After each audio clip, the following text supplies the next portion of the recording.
Oh, what's up, guys? Happy Thursday evening. We'll let everybody get on board here. We'll get the party started.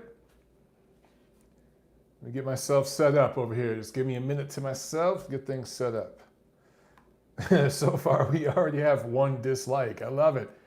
Oh, man, Gerald with a super chat already. Gerald, thank you so much, my man. He says, thank you for all the hard work you do putting out these podcasts time after time. Much appreciated. Good luck on your show tonight. Gerald, thank you so much, my man. I can't thank you enough, man. That's an awesome way to start the show, brother. Awesome. All right, guys, get on here. Get the chat going. And I'll get the show going here in just a minute. We might go on a couple minutes early tonight. I don't know. We got Danilo on here. We got Al. We got Harrison Property. Make sure you smash that like button, guys. We got Deeds on here, Snyder. We got Albuquerque in the house. Yair Herrera, Matas Boxing, asking, was there any drug testing for Spence Porter? No, I asked Vada, there was no drug testing outside of the standard athletic commission tests. So take what you will from that. To my knowledge, I think Spence did testing, VADA testing for his fight with Mikey Garcia. I think they had VADA testing for that fight, if memory serves me correctly. But that was it, man. That was it. So, all right. We'll let a few of you guys get on here. But, man, I'm going to go ahead and start. I know we're a few minutes early. Everybody else can get on board. But let's go ahead and get the party started. Welcome back, fight fans, to episode number 190B, the preview show of the Neutral Corner. I am your host, Michael Montero, from Boxing Monthly Magazine and BoxingMonthly.com. And as you can see here, the new issue of Boxing Monthly is out. Make sure you check it out. And some good stuff in here. A really cool feature inside, history's greatest heavyweight punchers. You guys know I love the heavyweights. Everybody loves a power puncher. We got some good stuff in here. Really nice piece on Joe Calzaghe, too, talking about his father, Enzo, the special bond that they had. Of course, Enzo passed on recently, and it was tough for Joe because he was very, very close with his father. So anyway, make sure you check out the new issue of Boxing Monthly Magazine, all right? One of the finest boxing publications on planet Earth. And before I get started with the show, we got the big preview show tonight. We got a big fight card coming up in New York this Saturday. I wanted to share my new gloves with you guys. Just wanted you to check these out. Reach over here and grab them. Check these out from Adidas. These are specialty gloves, personalized gloves from Adidas. You see it says Montero right here on the gloves. How badass are these, man? Just wanted to show you guys these. I tested these out, tried them out, and broke them in today. I know the light's a little hot here because I got a couple lights on, so you can't see the color too well. But the metallic light blue, kind of the Kazakhstan blue here. So Jack Alter, if you're on, I know you're gonna love these. And then some gold piping around here. These are 16-ounce sparring gloves. If you use them to train, but 16-ounce, so I go ahead and spar in these. And then white on the inside here. These are just super, super dope. And of course, personalized, got the Montero, my name on them. So how cool is that, man? I will give a full review as I use them. So I just broke them in today. We're just worked these in today, in my workout today. Trying to get back at it, back in Atlanta after being gone for 2 weeks on the West Coast. And then guess what? Next week, I'm going to Chicago. So gotta thank my man, Alan Gomez, for hooking it up with these, getting these put together for me. And guys, if you're interested in getting a pair of these personalized gloves from Adidas, anyone can get them. You could design your own. They have hundreds of color combinations. Seriously, you can go on their site and you can really, really break it down. You could break down the glove into 3 different colors, the inside of the palm into 2 separate colors, the piping, the wrist, everything, the strap, and then of course you could get your name on here or whatever words you want to put. I even think they could do 2 different words, one on each glove. I think that option is available. If you guys are interested in these gloves or just want to check them out, email me, monteroonboxing@gmail.com, and I'll get you my contact over there, Alan P. Gomez. He's the man. There's a couple other guys I know Sal over there too, that will take care of you guys. So make sure that you email me And I'll give you guys more information about these Adidas gloves. But like I said, I can't do a full detailed review yet. I've only used them once. What I want to see, I've never gotten the metallic coloring on the gloves. I'll try to get these real close so you can see just how shiny that is, that metallic color. I've never gotten the metallic color on the gloves, and I want to see how long it holds up. I've heard good things, I've heard bad things, I don't know. So I need to use these a few more times. I just used them on the bag today. Maybe I'll spar in these if I get back into sparring over the next couple months or so, and see how they feel. But 16 ounces, nice, comfortable. I think it's a combination of Japanese foam and horsehair in here. I got a combination for the inside of them. But so far, man, they felt great on the bag, nice and comfortable. Let's see if this metallic coloring holds up, and let's see how they feel in sparring. I will let you guys know for sure. In the meantime, again, if you're interested in those, email me, monterounboxing@gmail.com. I'll give you more information. I'll give you my contact over there who can hook you up, who can take care of you guys, all right? Okay, let's get into, before I get into news and notes, real quick reminder, Gail Falkenthal's on. She says, smash it, people. You know what she's talking about. Smash the like button if you're watching this live on YouTube right now. First of all, let me say thank you to everybody who's watching live right now. Thank you to everyone who watched while I was out in LA and checked out all my work that I did for ringtv.com, for boxingnews24.com. I was busy as hell out there. It was a crazy 2 weeks. I'm just going to get caught up here for a few days and then go up to Chicago to cover the Alexander Usyk card. So there will be more great stuff coming from myself and Tiffany Lamb next week for that fight. Also, just a reminder, guys, look, I say this every week, but I don't charge a monetary fee for this podcast. If you want to help out, what you could do, the best thing, of course, is to share this video because the notifications don't always work. I know some of you get them, but some of you don't. Also, YouTube changes their algorithms all the time, and there's a bunch of you, because I get messages from you guys sometimes, some of you out there saying, man, I thought I was subscribed to you, and then I just realized I'm unsubscribed. What the hell is that? YouTube will do that shit. They will go through and purge, and they will unsubscribe people, and they will take off the notifications bell. So make sure you check all that stuff, and share this video. Share this podcast if you're listening later on iTunes, Spreaker, SoundCloud, wherever. Make sure you share, make sure you like, make sure you subscribe, follow, rate, leave a review, all that good stuff. That is the best thing you could do to help me out. But if you want to help out here on Super Chat, we have that option here on the live YouTube video. If you want to help out on Patreon, we have that option as well. And of course, we got MOB tees for sale. So there's a bunch of you guys out there around the world rocking Montero Unboxing t-shirts. That's so awesome. It helps me get my name out there. Because I don't play favorites. I don't do nothing but puff pieces like some of these other guys out there in boxing media who literally suck everybody's dick at different times. Every promoter's dick gets sucked or their balls get rubbed and fondled at some point in time, and that's how they get access. You guys know I don't do that. I tell it like it is. I ruffle feathers. I ruffled a lot of feathers in Monday's podcast. I got a lot of hate mail Monday, including from people in the industry that were like, man, you didn't say that stuff about Top Rank. Well, actually, yeah, I did. I actually did. And I talked a lot of shit about ESPN pushing the lineal bullshit. I talked plenty of trash. And when I say talk shit or talk trash, I don't mean I'm just being negative. I'm just being objectively critical.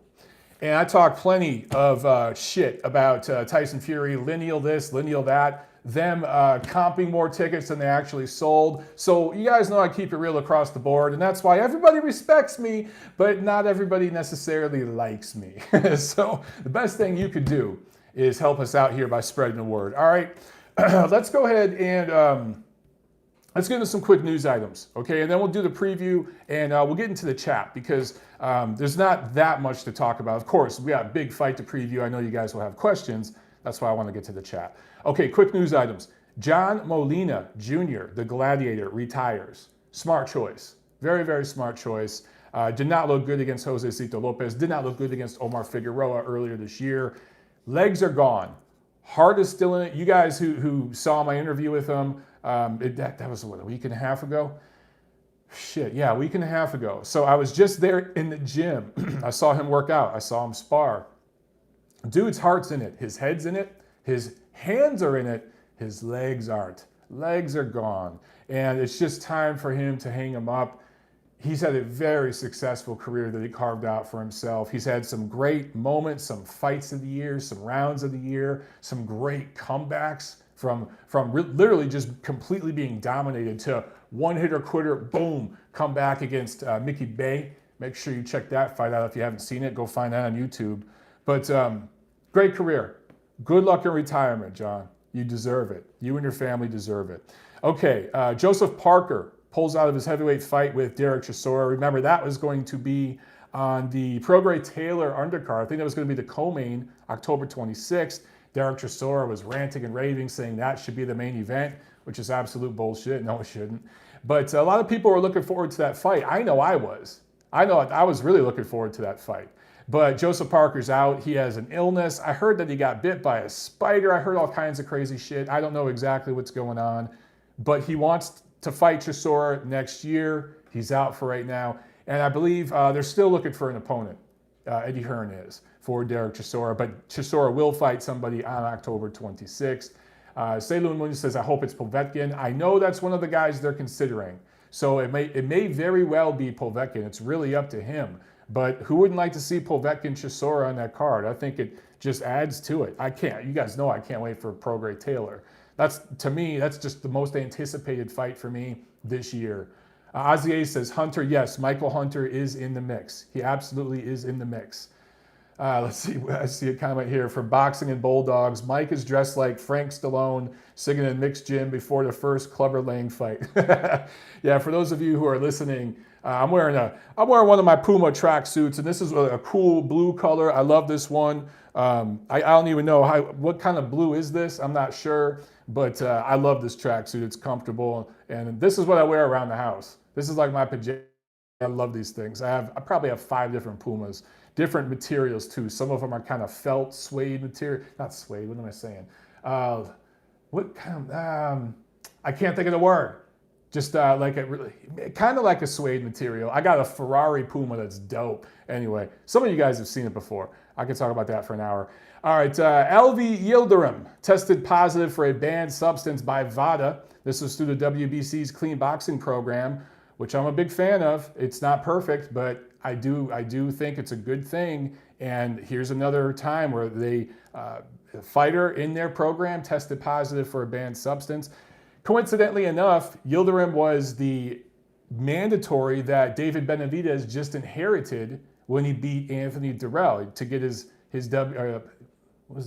Yeah, WBC super middleweight title back.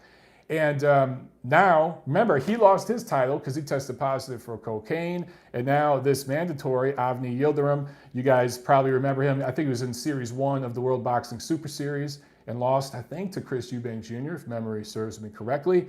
He tested positive for a synthetic drug, and now that was the A sample. They're going to test the B sample. Now, I can hear some of you guys chuckling over this A sample, B sample shit as it relates to UCAD, because we're all still waiting for the B sample with the whole Dillian White situation. But this is VADA. So the B sample will be tested because apparently Yildirim's team did file a protest. So that B sample will be tested, and it will happen soon because VADA actually knows what they're doing and does a good job.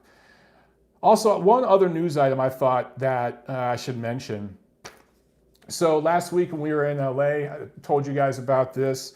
Deontay Wilder, Luis Ortiz were hanging around the fight promotion. They were actually at the fight hotel. I bumped into Luis Ortiz. He actually looks pretty good compared to other times where I've seen him where he looked like absolute hell. He looks pretty good compared to other times I've seen him.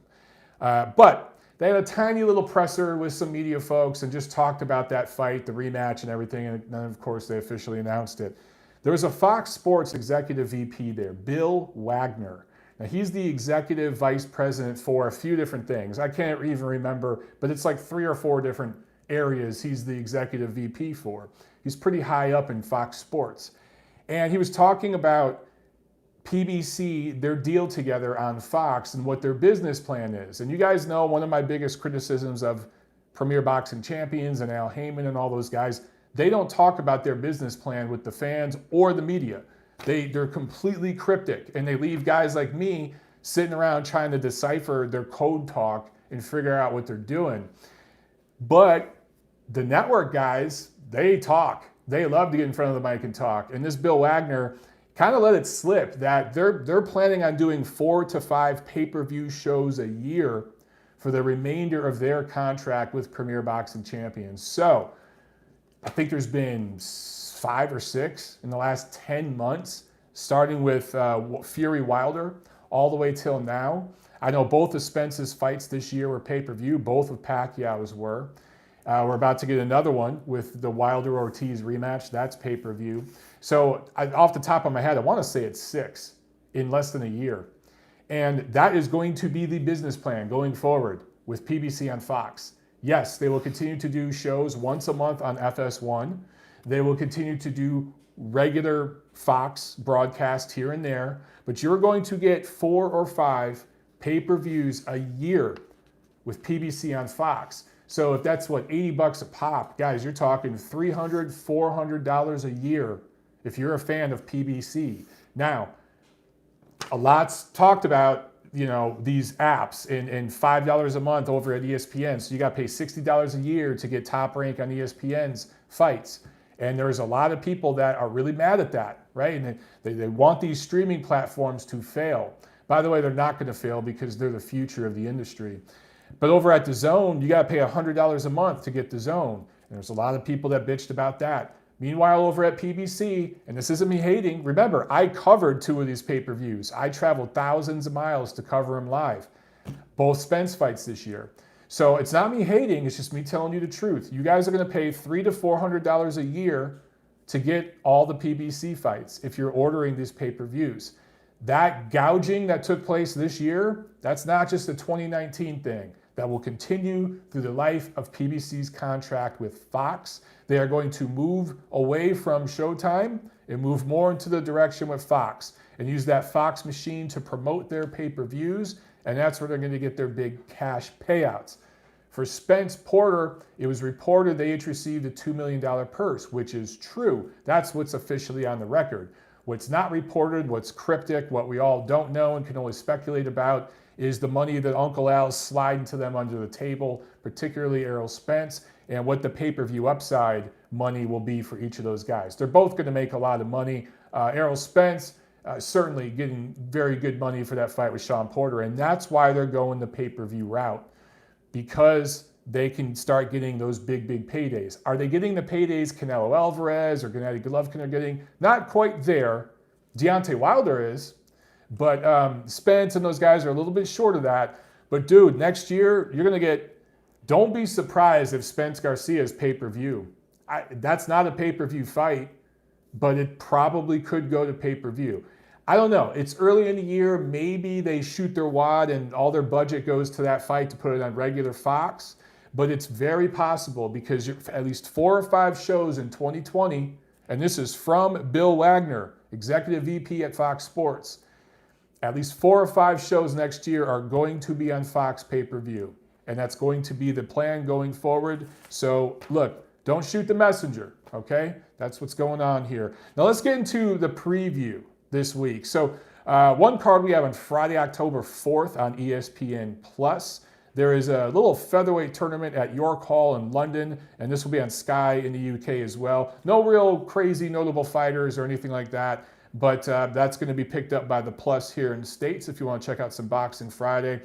Also, Telemundo card from Florida. Puerto Rican super lightweight prospect Yomar Alamo is going to be fighting Mexican Antonio Moran. Antonio Moran's been in with some good quality fighters. Yomar Alamo is undefeated, so that should be a fun fight.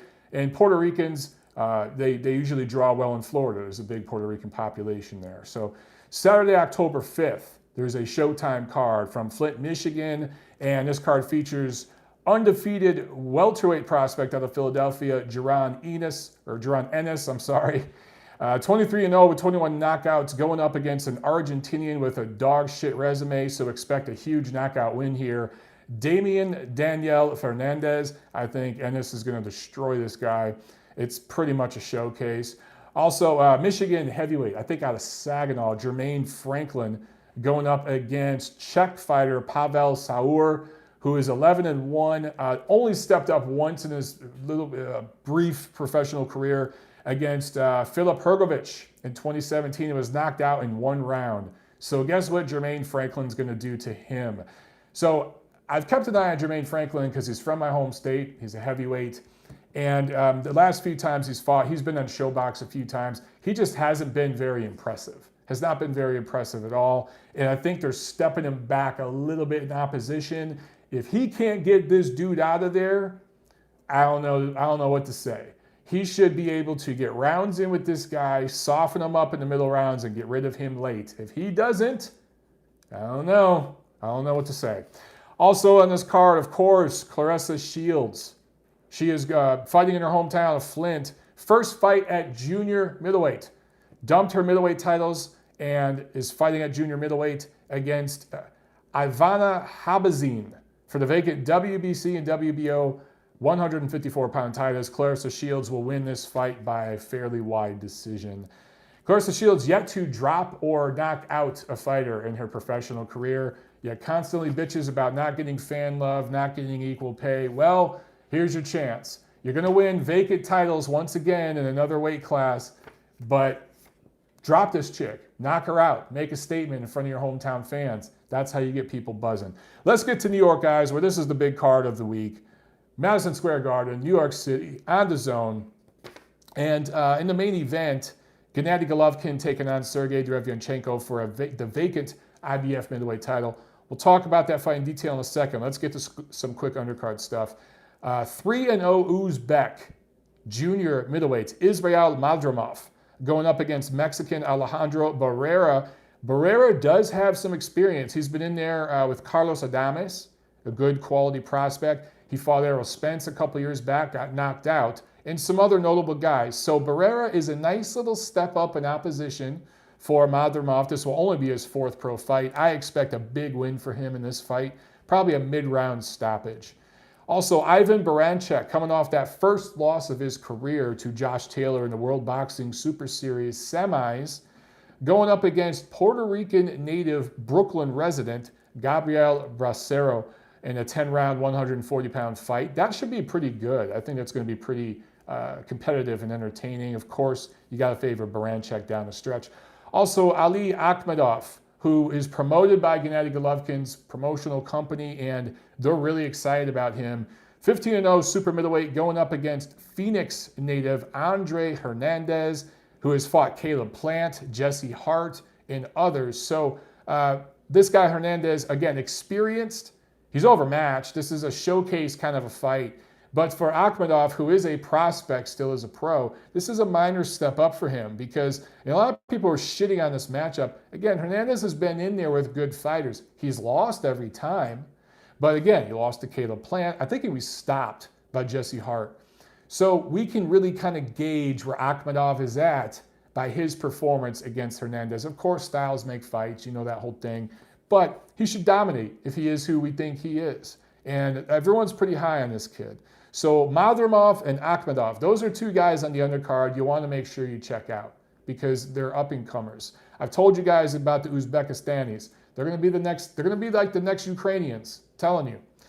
Also on this card, former Irish Olympian, 2016 Olympian Joe Ward, 6'1" southpaw light heavyweight making his professional debut. That's smart. You got an Irish kid fighting in New York, professional debut. There's a ton of Irish people in New York. They will show up.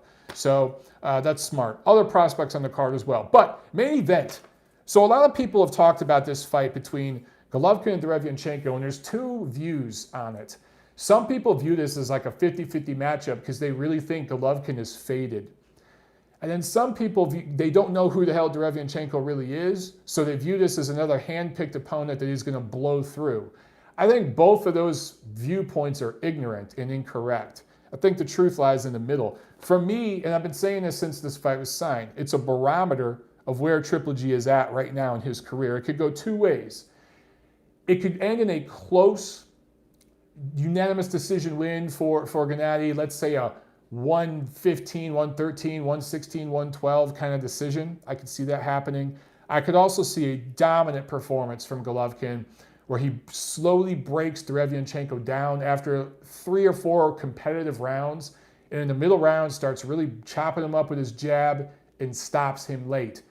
if we see that sort of performance from Golovkin, then clearly, look, he's not at his physical best. His absolute peak, I think, was around the David Lemieux fight. I think that was peak Golovkin. We're not there anymore. That ship has sailed. But how close to that are we? How rejuvenated is he with Jonathan Banks? Is he all of a sudden going to find a fountain of youth and go back to his form in 2013, 2014? No, he's not. But sometimes just rejuvenating a guy who's a little bored and reminding him of some stuff he's forgotten about, getting him excited again, that could be enough to kind of get the juices flowing again and to kind of get him close to what he used to be. And I actually think that's where Golovkin's at. I think Golovkin is going to stop Sergiy Derevyanchenko in the late rounds. It's not going to be a one-hitter quitter or nothing like that. I do think that Derevyanchenko is going to get some work done, and he's going to put some leather on Gennady. He's going to be a little marked up.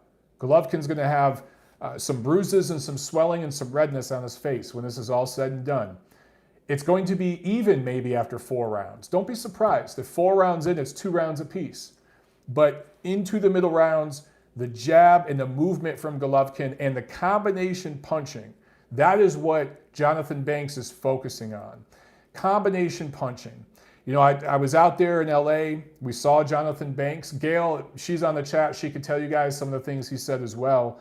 And then Gennady's new strength and conditioning coach bumped into him at, I want to say it was the Spence Porter press conference. He was there talking with Steve Kim of ESPN, and we shot the shit for a few minutes before me and Steve went out and got something to eat and did my show last Thursday. So yeah, it was last Thursday. It was a week ago. And we were talking about it, and you know, both Banks, everybody on Golovkin's new team, they were talking about how the last year or so with Abel Sanchez, they were really focusing on certain punch combinations and kind of drilling them over and over and over to where Gennady was getting, I don't want to use the term robotic, but a little predictable. His timing was getting predictable, and some of the punches and combinations that he was throwing were 2s and 3s, 1s, 2s, and 3s. Wasn't doing a whole lot else. He was doing the overhand looping right. He was doing looping shots to the body. Of course, the nice strong jab. What they're trying to work on now is punches and bunches, 4 or 5 punch combinations, angles, spacing, getting your shot off, but then moving off, quarter pivot to the side and continuing the combination on your way out. Instead of just slamming a dude, resetting, slamming him again, resetting, slamming him again. So what we should see from Golovkin early on is cautious, fluid boxing. And that's why I think it's going to be competitive early. I think that class will show down the stretch. And in the middle rounds, I think that's when Golovkin's going to start to kind of pull away. It's going to be competitive. It's going to be competitive throughout. I just think that later on, the heavy punches are going to start to land. Derevyanchenko will be softened up. I see like a 10th round TKO or something. Wouldn't surprise me though if this goes the distance. But I'll say this much. If Derevyanchenko wins 4 or more rounds in this fight, cleanly wins 4 or 5 rounds. I'm not talking about one of the judges who's an idiot. You know, I don't even know who the judges are for this fight. I'm not talking about a judge turning in a shitty scorecard that people on social media use to push an agenda. I'm talking about legitimately. If Derevyanchenko wins 4 or 5 rounds in this fight, Golovkin's well past it. He's past it, and that doesn't bode well for him in the 3rd Canelo fight. It might be just what he needs to get that 3rd Canelo fight. I will tell you this much. If he goes in there and dominates and blows Derevyanchenko away, it's going to be hard to make that 3rd Canelo fight. I'm telling you.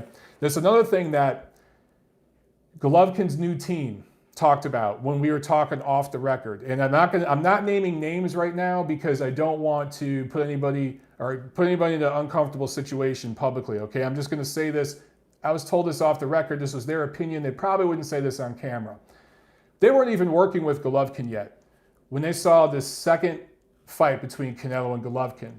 And they noticed something in the championship rounds of that fight, which is something I noticed. I know Steve Kim's talked about it and several others. Golovkin won those last few rounds. At least I thought, and a lot of people did. And to me, that's how he eked out that second fight, in my opinion.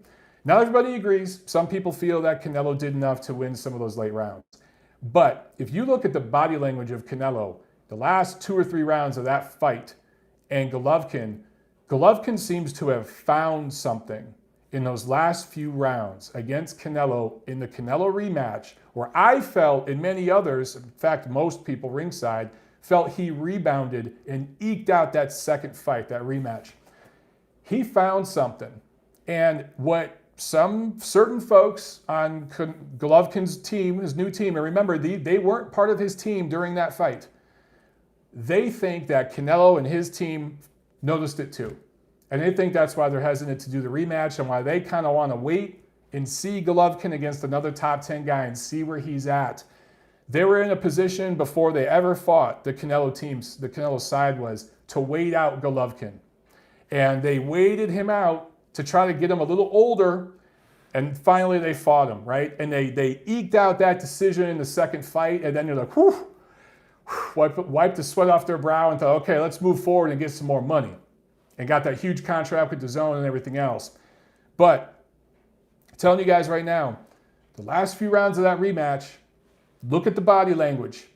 It seems to me that Golovkin found something and started, and you could just see him thinking, shit, if I started doing this in the 3rd or 4th round, shit. That's what I saw. And I think Canelo's side saw that too. And it just makes me wonder about the prospects of a 3rd fight. So I also want to give this comparison. To me, Triple G Derevyanchenko does have parallels to Spence Porter, where I was at last weekend. Both fights in a big market. Spence Porter was in LA, Triple G Derevyanchenko in New York. Also, a lot of people feel Spence might be the best welterweight in the world, was going up against a top 10 welterweight in Sean Porter. Somewhere in the middle. Sean Porter is probably number 6, number 7 in the world, somewhere around there, right? A lot of people feel Golovkin is still the number 1, if not number 2 middleweight in the world, going up against the guy who's probably the 6th, 7th, maybe the 5th best middleweight right now in Derevyanchenko. So in terms of what's on the line, there's a lot on the line. It's 2 top 10 guys. Maybe one of them is the top guy in a division fighting. It's not a title unification like Spence Porter was, but look, Porter won his title. It was a vacant title off of Danny Garcia, who's one of Heyman's recycles. And then a lot of people feel he should have lost it when he fought Ugas earlier this year. So take the titles out of it for a second. And I should state that this fight between Golovkin and Derevyanchenko was for a vacant title as well, although it was a title that Golovkin once held. Just when you look at the stakes of the fight, 2 top 10 guys. One is either the 1st or 2nd best in the division. The other guy's 5th or 6th best. So that's what we saw last weekend. That's what we're getting this weekend. So in other words, you should be just as hyped up for this fight as you were for last Saturday's fight. It's just as important. And in fact, if a 3rd fight with Canelo is on the horizon, the stakes are huge for this fight. They're huge. And believe you me, Golden Boy, Oscar De La Hoya, Eric Gomez, Team Canelo, the Reynosos, they're all going to be watching this fight to see what Golovkin looks like. Also, comparisons to Spence Porter. Going into that fight, I was one of the guys who said, look, Spence hasn't been matched very hard. It's not all his fault because he has been avoided. But I told everybody, Porter is going to be the toughest opponent of his career. He's the best opponent of his career. No, there's a lot of people out there like, no way, dude, he's going to blow him out. The 10-1 odds, the bookmakers eventually went 10-1 the week of that fight, which I thought was a huge mistake. So in some people's eyes, they were really surprised to see Sean Porter have moments and touch Errol Spence and push him back and snap his head back a few times and make him bite down. That didn't surprise me at all. Didn't surprise me at all. It's what I expected. I expected Porter to win 4 or 5 rounds. I really did. You guys know this because you watch my show. It's the same thing here with Derevyanchenko. He's going to put leather on Golovkin. I'm saying it now. He's going to have moments. He's going to be very competitive. And I wouldn't be surprised. I said 4 rounds earlier, but man, halfway through this fight, it might be 3 rounds apiece. I don't think it will, but it wouldn't surprise me. So there will be some people out there, and you know the agenda with Golovkin, that some people have this anti-Golovkin thing. If Derevyanchenko has moments, if he snaps Golovkin's head back a few times, if he marks him up, bruises him, or cuts him, there are going to be some people out there that take that and exaggerate what Derevyanchenko accomplished and maybe give him rounds he doesn't deserve, give him credit, too much credit, which is what I think some people did with Shawn Porter. So I think there are going to be parallels between last week and this week, but it will be interesting to watch the different way it's pushed because of the agendas out there on social media and in the boxing media. So, guys, that's the way I see it, the preview. Let's get to the chat. Get the questions in. Let's chat it up here. Chad Fletcher says, hit the like button. He's damn right. Smash that like button. Marshall Ministry says, I think you're talking about Golovkin. Golovkin did beat Jacobs at least once. Yeah, that's how most people feel. Look, I'll say it. I've said it before. I'll say it again. The first Golovkin-Canelo fight, I think Golovkin clearly won. The second fight could have won either way. I thought Golovkin edged it. If you feel Canelo edged it, fine. I'm cool with that. As far as I'm concerned, a third fight has to happen because it's a rubber match. They have to fight again. Goodfellas Pulp Fiction asks, how does Ryan Garcia beat a prime pretty boy Floyd? You must be talking to somebody in the chat because that's got to be a troll. A prime pretty boy Floyd wipes his ass with Ryan Garcia. You guys are chatting amongst yourself. If you got questions for me, get them in, man. All right, we got one from Cole Johnson. Who is the most overrated prospect in boxing today? You know, I guess that's who you talk to, man, but in my opinion, when you look at what he's being paid and the attention he gets and everything else, I got to say Ryan Garcia. And it's not because he's a bad prospect. He's a really good prospect. I just don't. He's making better money right now than some title holders. That's crazy. And the amount of attention he gets on social and stuff has more to do with how he looks. Look, looks go a long way. If a really good-looking female boxer comes around, she's going to be famous before she accomplishes anything. Right? So it goes not just for women, but for men too. Ryan Garcia is building up a huge female fan following. He's a pretty boy. He's a good prospect, don't get me wrong, but he has massive flaws, and he's getting paid like a title holder already. So in that respect, maybe it's Ryan Garcia. And then who's the kid that PBC has where they called him Prospect of the Year? I think he's a kid out of Michigan. Is it Joey Spencer? If that's who, yeah, I think it was Joey Spencer. Looked better in his last fight, but he's not Prospect of the Year. That's redonkulous. Ozier asks, Mike, how is Gassiev doing? Is his career over? Almost, yeah. I asked Steve Kim about that. A couple of you guys did last week too. Murat Gassiev's body is breaking down. He's just breaking down all over the place. He's had multiple injuries. It's crazy because he's so young. I think he's one of these guys that didn't do a lot of stretching and did a lot of weightlifting and not stretching, really bad for boxing. And his body, like his shoulders, are just breaking down. So he's going to be around, I don't know how much longer, and I don't know how effective he'll be because his body's breaking down, bro. I think we've already seen the peak. Sadly, we've already seen the peak of Murat Gassiev. It's a shame. Nurkin asked, have you watched any Derevyanchenko fights besides the Jacobs fights? What do you think? Yeah, I have. I've seen several of his. He was in the World Series of Boxing, I want to say for a few seasons, Derevyanchenko was. So he's a good quality boxer. He's absolutely a legitimate top 10 middleweight, if not top 5 middleweight. Now that Daniel Jacobs has moved up to super middleweight, I think you could call Derevyanchenko top 5. Look, I'm not so sure Jermell Charlo beats him. And I think that Derevyanchenko would have a real good chance against Charlo. I think he'd have a good chance against Andre. I think Andre would eke out a decision win, kind of like Jacobs did. But Derevyanchenko's right there in that mix. And he's more proven than those guys because he's fought better opposition. So he's a damn good fighter. CJ Duncan in the house with the super chat. Thank you so much, my man. He says, watching MOB while on car repairs. Cheers, sir. Cheers to you, my man. Car repairs, good times. I was thinking, man, you're at the shop right now. It's 7:30, but wait, It's not 7:30 for you. So, all right, man. Checking in from Nevada. I love it, bro. Hope you guys are doing well. We got another super chat from Harrison Property. Thank you very, very much, my man. I appreciate it. And he asked, how is Triple G's $100 million allocation structured? So I assume you're talking about the DAZN deal. Number one, I don't believe that $100 million figure. The thing, guys, and this includes Canelo's contract, Tyson Fury's contract with ESPN. When you hear, I'm just going to throw a number out there. When you hear $25 million guarantee purse, that there's always conditions to that. There's fine print, there's conditions that must be met, and they're not getting that for every fight. It's structured differently. These guys at DAZN, they're not stupid. So the investment in Golovkin, it's like there's options there. Okay, I can say that much. I can't give you all the details. I don't have the details.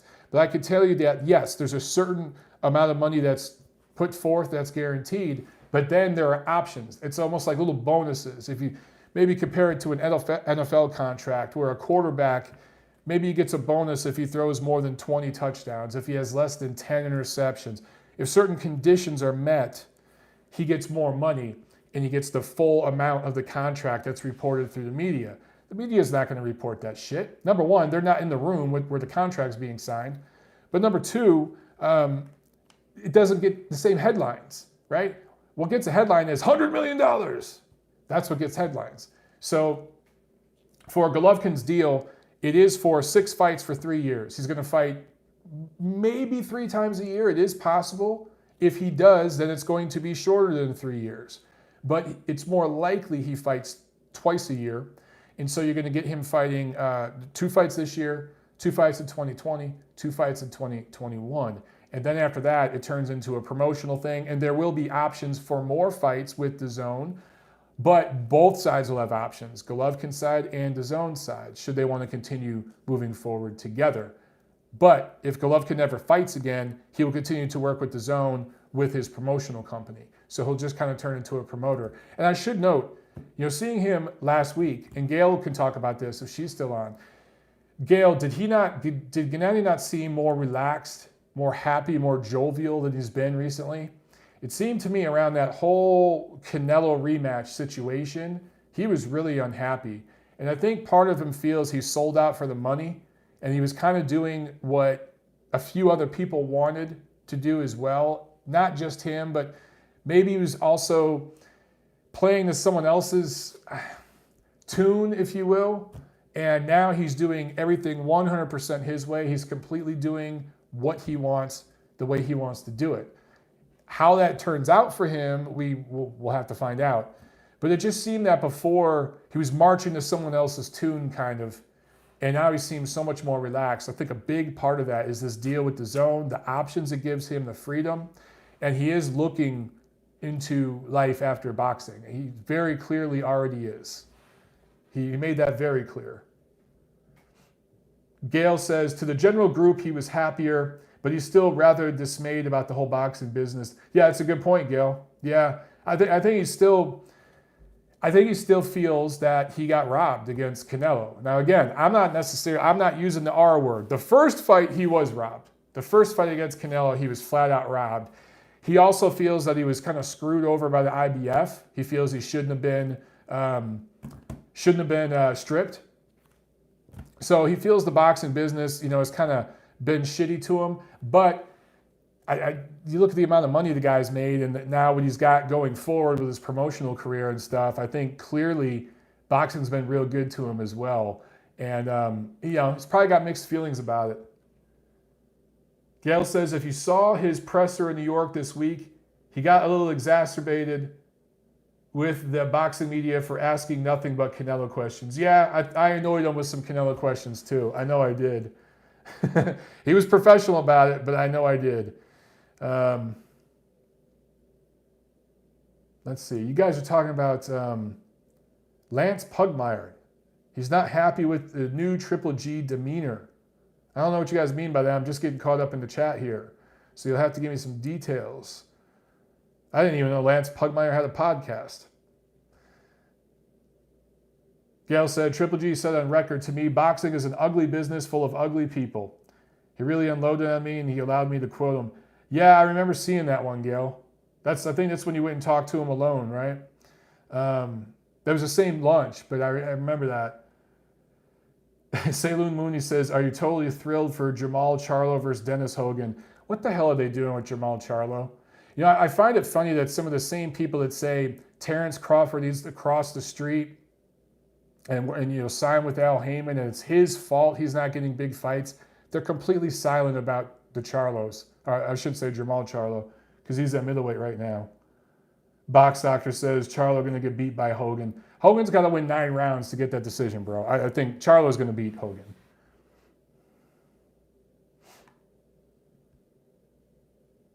Yair Herrera asked, hey, Mike, did Triple G train in Big Bear this whole camp? Yes. Golovkin is still training up in Big Bear, literally less than a mile from Abel's gym. He's still training at Shane Moses' gym. I don't like it. I don't like the high altitude training for extensive periods of time for Golovkin. He likes it. I asked a few people about it. He's going to continue to do that. I personally think it's the wrong move. I think it's wearing him down in these fights. He's getting older. I think he should go up there for a couple weeks to start camp and then come back down to the flatland and train with Jonathan Banks in Santa Monica or something like that. That's just what I feel. I've made my opinion known. I've told plenty of people about that.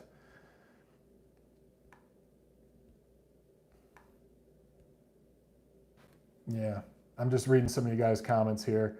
Isaiah says Hogan isn't even the middleweight. Yeah, Charlo's probably going to stop Hogan.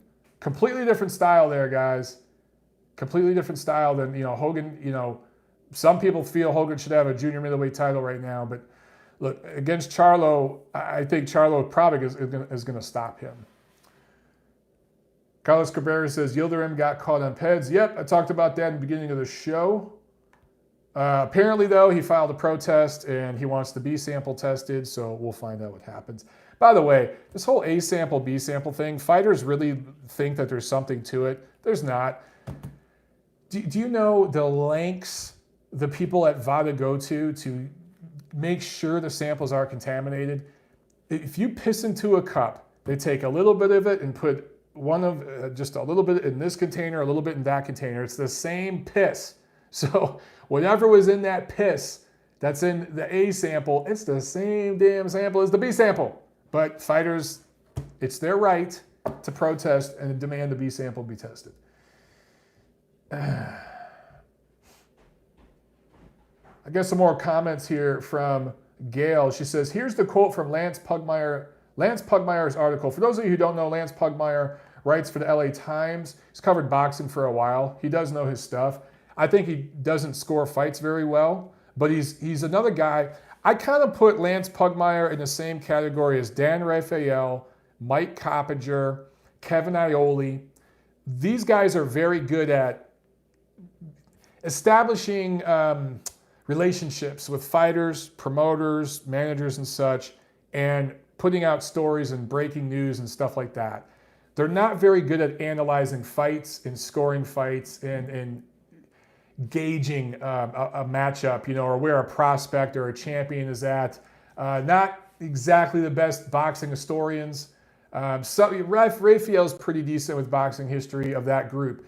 But I kind of put those guys in the same bucket. Anyway, Lance Pugmire does a good job of breaking news and stuff like that for LA Times. So let's see. Gail Falkenthal says, this is a quote from his article, we're also seeing how the new Golovkin operates. The man who used to be pleased to engage reporters in a conversation about the landscape of his division or the state of the sport now declines to discuss alternatives to Alvarez, such as fights with WBO champion Demetrius Andrade, WBC champion Jamal Charlo, Munguia, or super middleweight champion Callum Smith.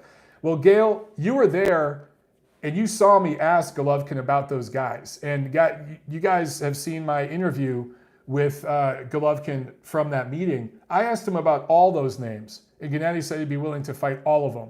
I think some reporters, I'm not going to name names, I think Golovkin and his people feel some reporters have been unfair to him and misquoted him, misrepresented him in some of his quotes, And that is why his demeanor has changed. That's why he brings a Russian translator and makes sure that he's answering questions to the best of his ability so he can't be misquoted. But I asked him straight up about all those fighters, and he said he'd be willing to face all of them. It just depends on the deal that comes up. Of course they want Canelo the third time. But he told me straight up, he actually named all those fighters that Lance Pugmire talked about. So I think it's a little unfair what Lance Pugmire is saying right there. Also, the man who used to be pleased to engage reporters and everything else, that was part of a business plan. The plan has now changed. And I think that Golovkin, again, was doing the business plan before was what a team of people were advising him to do. It got him to a certain place in the sport.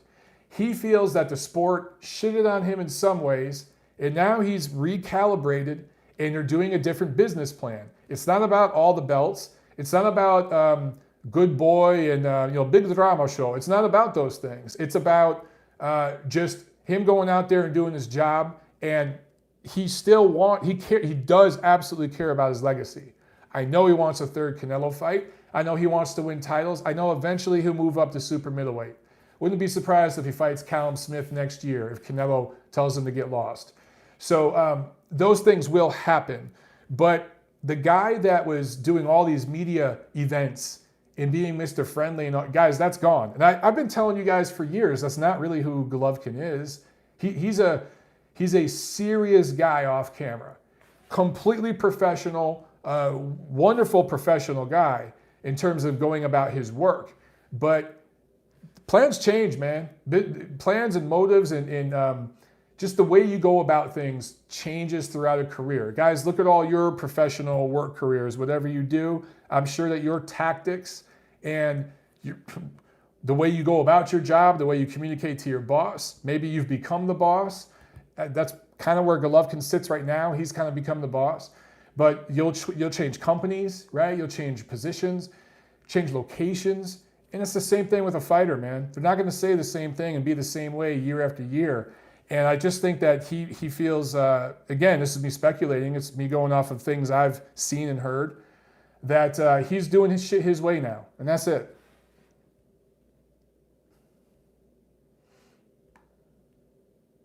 Yeah, Gail says, compare the tone of Golovkin's voice in English and Russian. His voice is an octave deeper in Russian. This isn't a fluke.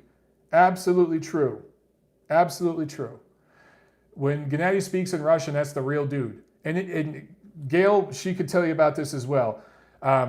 Those of us, I was in the Los Angeles boxing media. I'm still connected, even though I live here in Atlanta.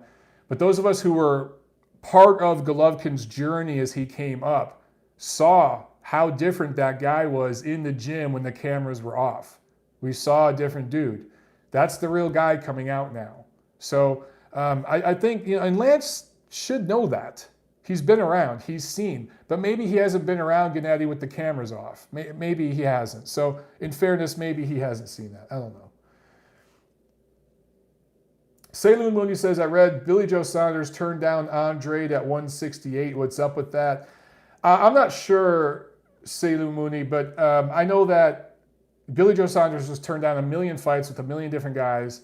I don't know if he wants to stay at 68 or go back down to 60. I just can't take the guy seriously. As much as I criticize Demetrius Andrade, I take him a lot more seriously than Billy Joe Saunders right now. And by the way, when they were scheduled to fight originally at 160 before Billy Joe Saunders cheated and got caught cheating, I thought Andrade was going to win that fight. I thought Andrade was going to beat him by a close decision, and I still think that way now. Boxing and Bulldogs asked Mike, is Inoue to top rank a done deal after the World Boxing Super Series? No, not at all a top deal. I know that rumor's out there. It's possible. Not at all a done deal. And we don't know yet. So would they like to possibly sign him and everything? Sure. But regardless of what you heard, it's not like that's a done deal. Gail says, Lance worked for a daily newspaper that wasn't printing boxing articles for for only a handful of times a week.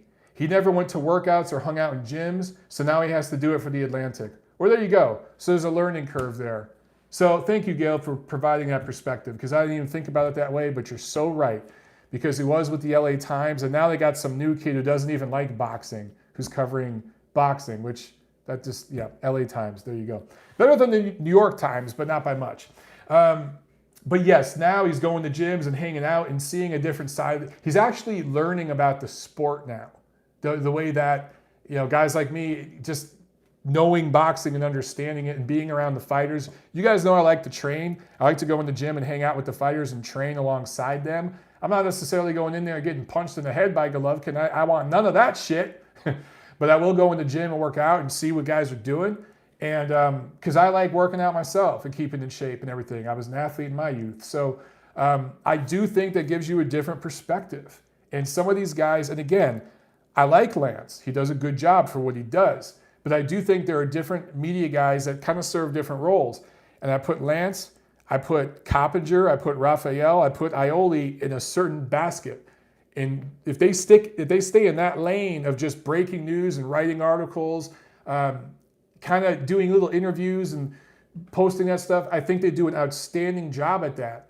I don't necessarily trust their scorecards. I don't trust them to break down a fight or to review a prospect and give you a really, really good idea of what this kid has or may not have.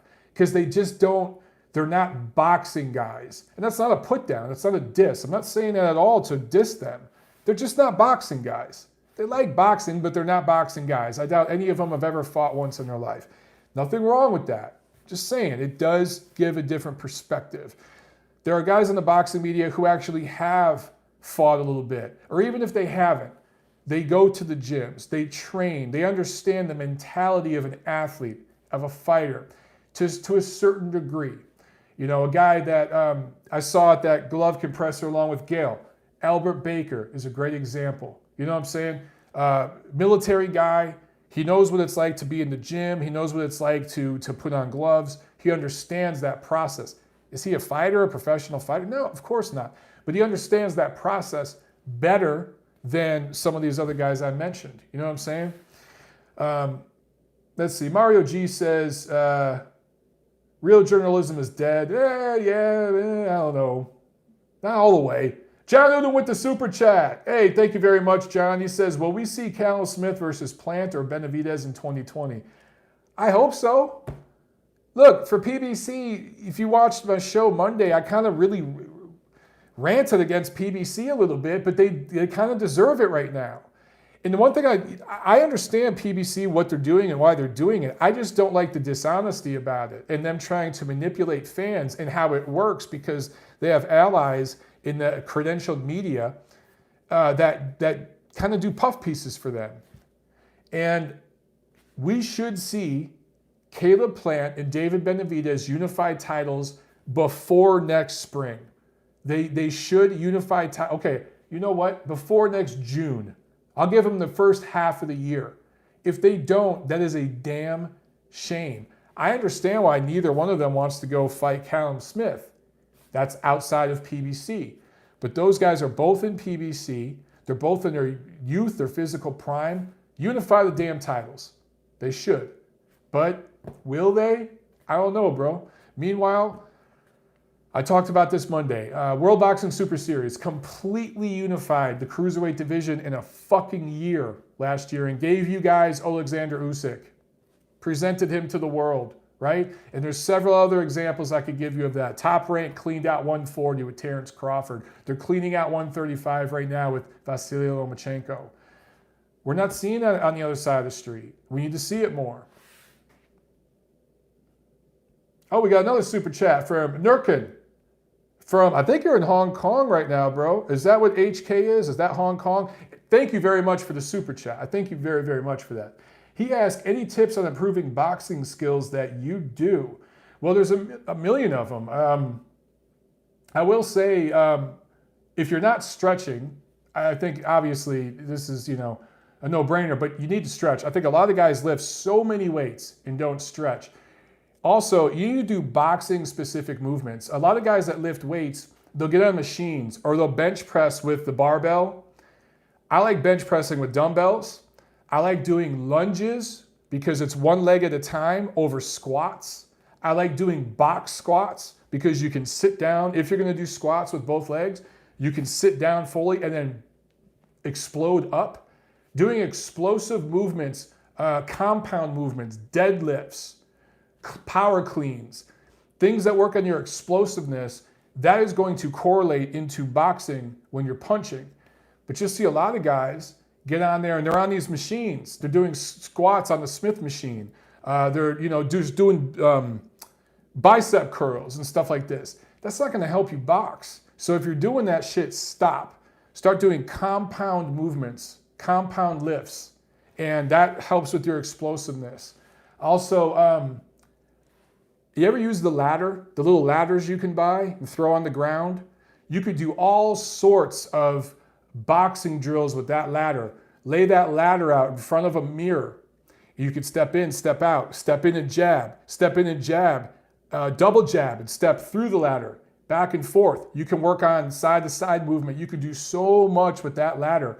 Get a cone. You could do the same thing. You could jab around a cone and give angles. Do all that stuff in front of a mirror. Vary it up. Do it for 3 minutes at a time, just like you would on the bag. All sorts of drills like that. Start slow. Do it very slow. I'm talking about where you're crawling. Do it very slow. And then work on it. Faster, faster, faster, faster. That stuff will improve your skills big time. And the best thing you could do is spar. Seriously. Don't be afraid to spar. Make sure if you've never sparred before, you let your sparring partner know that. Don't try to play it up and be like, oh yeah, dude, I spar all the time. Yeah. And go in there and he's taking it serious with you. Let him know that, that you've never sparred before. It's okay. Nobody's going to hate on you for that. But sparring, you work all the stuff you do on the bag, all the drills, all the movements. You take that shit to sparring and you see how it works in the real fight. And you see what works in the real fight, what doesn't work in the real fight. It's so important. Don't shit on sparring. Is Robin on here? Robert Sauer with the Super Chat pledge. Thank you so much, Robin. I guess Robin doesn't have a question. Okay, Robin, will I see you this weekend? Will I see you in a couple days? I can't remember. I know you said Levante's up in New York, but I think you said you and Adam are there. So hopefully me and Tiff can see you. If I could get my lazy ass brother to come out, because he's going to be in town, maybe we'll all come see you and say hi. Thank you very much, Robin. Robin Sauer, guys, she works at a gym. One of the owners? Robin, correct me if I'm wrong. One of the owners, but definitely one of the top people at a gym there in Charlotte, North Carolina, that I train at when I'm up there visiting my sister. And my sister's getting married this weekend, so I'll be up there visiting her. And that kid, Levante Early, that I've told you guys about, trains out of that gym. So awesome people. Awesome, awesome people. Robin, thank you so much. You guys are great. I'll see you. Boxing and Bulldogs. How come Levante Early is always late? Oh, I see what you did there. I got to tell you, I'm sure Levante heard that plenty of times growing up. His nickname should be On Time. That should be his nickname. John Uden says, Mike, Yard's trainer laughs at sparring. Yeah, and you see where that ended up for Yard. I mean, if Yard had done 50 rounds of hard sparring for that Kovalev fight, he would have won. There's no reason that Anthony Yard should have lost that fight to Sergiy Kovalev. Absolutely no reason. There's a great example of what I was talking about a second ago. Anthony Yard, 1,000 punch combinations on the mitts. Probably looks great on a heavy bag. Looks like Mr. Olympia. Fit body, probably lifts all sorts of weights. But when it came time to fighting, that dude was a fish out of water. And he was fighting an old man well past his best. Should have won. Really should have won. But he couldn't. He couldn't get it done.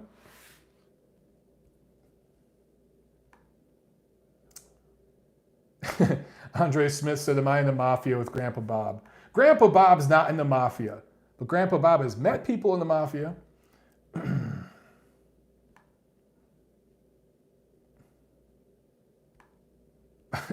Emmanuel Alvarez says 78 Sports TV called me a bad man. Will I debate him? Are you saying me or are you saying someone else in the chat? I don't even know what you're talking about.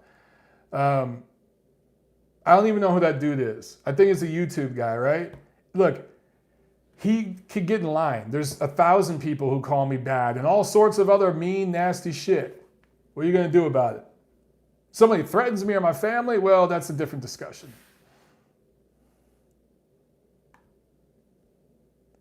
Okay, last question of the night, and then we're going to jump off, guys, so I can go eat dinner. Scott X Scarier asked, who's on the panel of judges that decides who gets in the Hall of Fame? Good question. There's about, I want to say upwards of 200 different people. Sports writers, pundits, analysts, all these people that are chosen. They're chosen. And you kind of get into this group of guys and girls that gets to vote. It's kind of a mess, a really disorganized mess, to be honest with you. But that's the way they do it. So there's a group of panelists, and I think it's up to almost like 200 people now. And they send out these the ballots every year, and you're supposed to pick 3 people. And I guess now they've changed it to where it used to be 5 years from your last fight. Now it's 3 years from your last fight. It's a loaded pool this year. And I do think more than 3 will get in this year, because they also said you're supposed to pick 3. But if there are more than 3 fighters who get 80% or more of the panel voting for them, they'll elect them too. So don't be surprised if you see 4 or 5 fighters from the modern era category get voted in. It wouldn't surprise me at all, but you're at least going to get 3. Carlos Cabrera asked, Mike, where do we get some MOB shirts? Awesome question, and now we're going to end it on that. Email me, monterounboxing@gmail.com, and that is where you can get them, okay? At one point, we're going to have a store and the whole 9. But for right now, email me, and then we can do it. I'll just let you know. I do it either through PayPal or Venmo or something like that, and I will ship it to you directly, my friend. So email me, monterounboxing@gmail.com.